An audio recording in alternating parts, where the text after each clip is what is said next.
Commitment. It means taking a stand. Taking a stand for you. It means delivering. It means coming through. What if you don't keep your commitment, Les?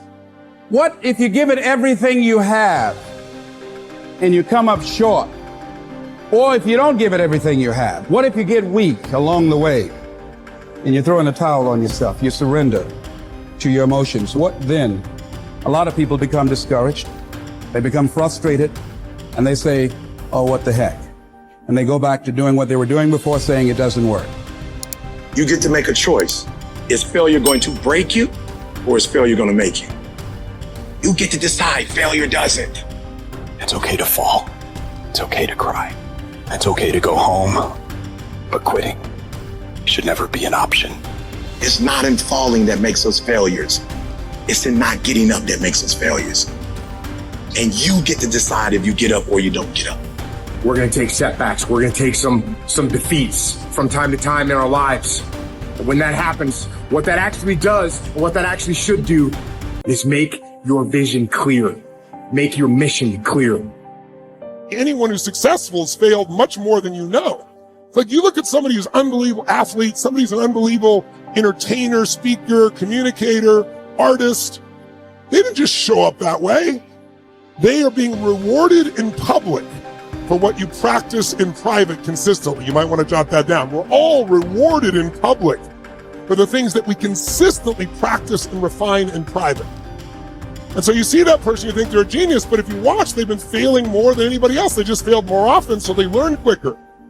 You got to tell yourself, despite the circumstances, the situations, you have to tell yourself that I'm not going anywhere until I get to go. Until I make my dreams become a reality, I'm not quitting. I don't care how much money I have to invest. I don't care how much time I have to invest. I'm going to continue to do this until I become successful. You can pretend that you care, but you can't pretend that you're there. The only way you can be there is to show up. And what I'm asking you to do for me, you'll never be a failure if you show up every single day. Every single day when I come, I show up and I let failure know. Failure is not an option. You can't even let it sink into your brain, not even a second. You have to know that this thing is going to work. Come hell or high water, whatever it is that I set out to do, it may not happen in 6 months, it may not happen in a year, it may not happen in 2 years, but at some point, my dream is going to become a reality. I can accept failure. Everyone fails at some point, but I cannot accept not trying. When you've tried your best, when you've given 120%, you should never feel bad. You pick yourself up, you look at it from another perspective, you come up with another solution, and you go at it again. You're a problem solver. You're not soft. You're not weak. You don't quit. You don't surrender. You fall 7 times, you get up 8.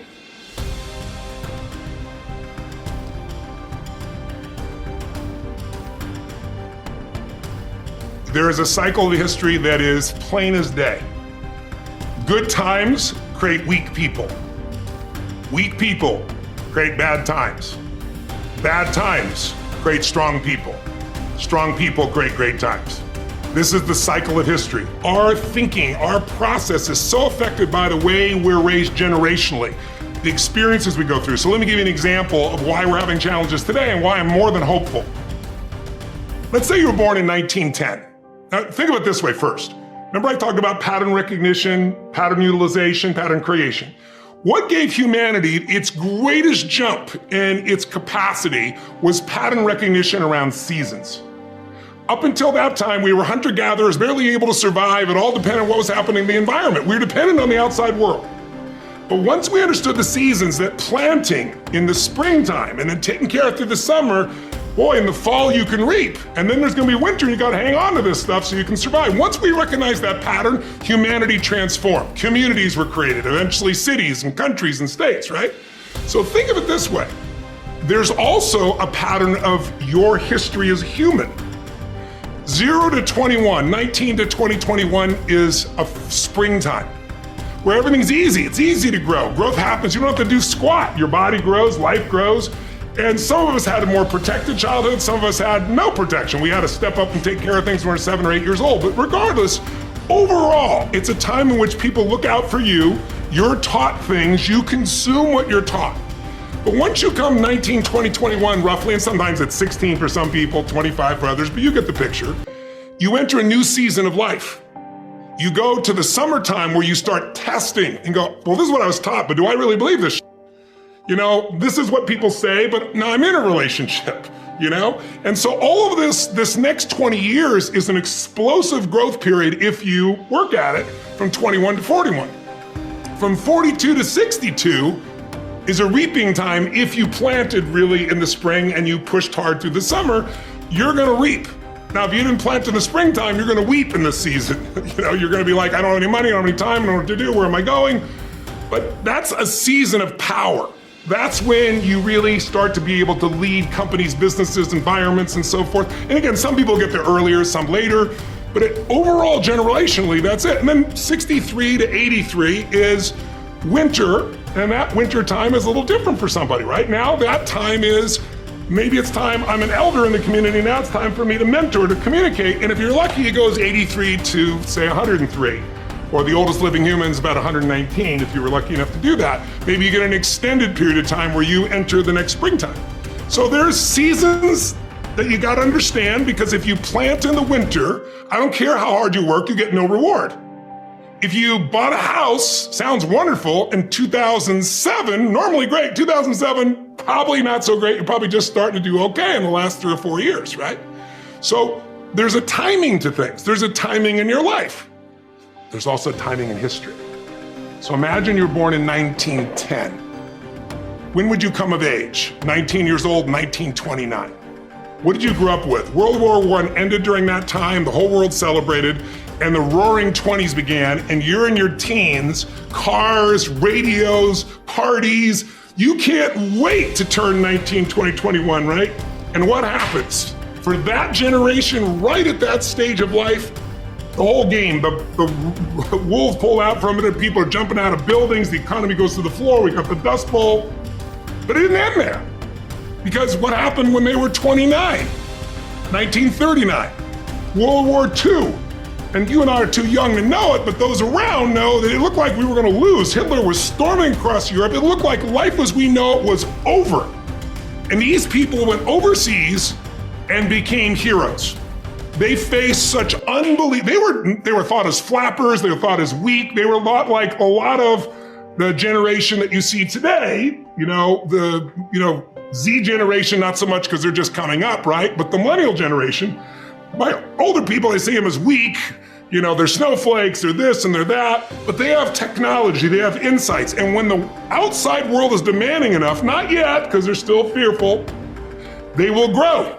And that's when things change. And so the season occurs. So think about the difference between the 30s and the 40s versus the 50s versus the 60s as we came after 63 into an American summer as a different mindset versus the 80s to the 2000s, 2010. So we're right now halfway through winter. We're in another winter. It starts financially. Now it's gone to health, but we're far from it. It's gonna be war. And it might be cyber war, it might be full-on war, but there's zero question that China and the US are on a collision course that's going to shape the direction of humanity. And so the people that right now are alive today are gonna have to grow in that environment. I really think we're at a season where there's gonna be a whole new level of growth. And what I just want to do is be one of the many sources that can give people perspective, because here's the problem. A year ago, people thought we were coming out of, we got vaccines now, and we're coming out of COVID, and it's going to be all over now, and people are excited. But now, after going through 2 years of this, there's a lot of people now that no longer have a compelling future. Like, people talking about New Year's resolutions, most people don't even have one. Because it's like, they never followed through anyway, right? But at least they had something to look forward to. They're starting to get into learned helplessness. Learned helplessness is when something is so bad over and over again, you start thinking the problem's permanent. No problem is permanent. Or you start thinking the problem's pervasive because I haven't handled my finances, my whole world's over. Or because my relationship's bad, my whole world's over. Your life is bigger than that. Or all this is happening because there's something wrong with me. When you get to that point, you stop trying. And so my goal right now is to shake that up for people. People need a new perspective, and you can't do it by just sitting and thinking. You gotta move your body, you gotta change your energy and your focus, because low level of energy, I don't give a damn how smart you are, you're not gonna use all your ability. But if I get you into a higher state of being, mentally, emotionally, physically, then all of a sudden you start remembering who you are and you start coming up with answers that you never even thought were possible before.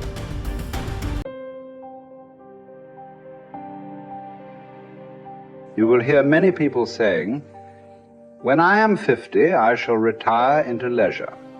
When I am 60, I shall give up public duties." And what guarantee do you have of a longer life? Who will allow your course to proceed as you arrange it? Aren't you ashamed to keep for yourself just the remnants of your life and to devote to wisdom only that time which cannot be spent on any business? How late it is to begin really to live, just when life must end. Stop letting yourself be distracted. That is not allowed. Instead, as if you were dying right now, stop allowing your mind to be a slave, to be jerked about by selfish impulses, to kick against fate and the present, and to mistrust the future. In your actions, don't procrastinate. In your conversations, don't confuse. In your thoughts, don't wander. In your soul, don't be passive or aggressive. In your life, don't be all about business. It is essential for you to remember that the attention you give to any action should be in due proportion to its worth, for then you won't tire and give up if you aren't busying yourself with lesser things beyond what should be allowed. Putting things off is the biggest waste of life. It snatches away each day as it comes and denies us the present by promising the future. The greatest obstacle to living is expectancy, which hangs upon tomorrow and loses today. You are arranging what lies in fortune's control and abandoning what lies in yours. What are you looking at? To what goal are you straining? The whole future lies in uncertainty. Live immediately. The best livelihood, particularly for the strong, is earning a living from the soil, whether you own your land or not. Many can support their families by farming land owned by the state or private landowners. Some even get rich through hard work with their own hands. The earth repays those who cultivate her, both justly and well, multiplying what she received, endowing in abundance all the necessities of life to anyone willing to work, and all this without violating your dignity or self-respect. Generally speaking, if you devote yourself to the life of philosophy whilst tilling the land at the same time, I couldn't compare it to any other way of life, nor would I prefer any other livelihood. It is living more in accord with nature, drawing your sustenance directly from the earth, the nurse and mother of us all, rather than from another source.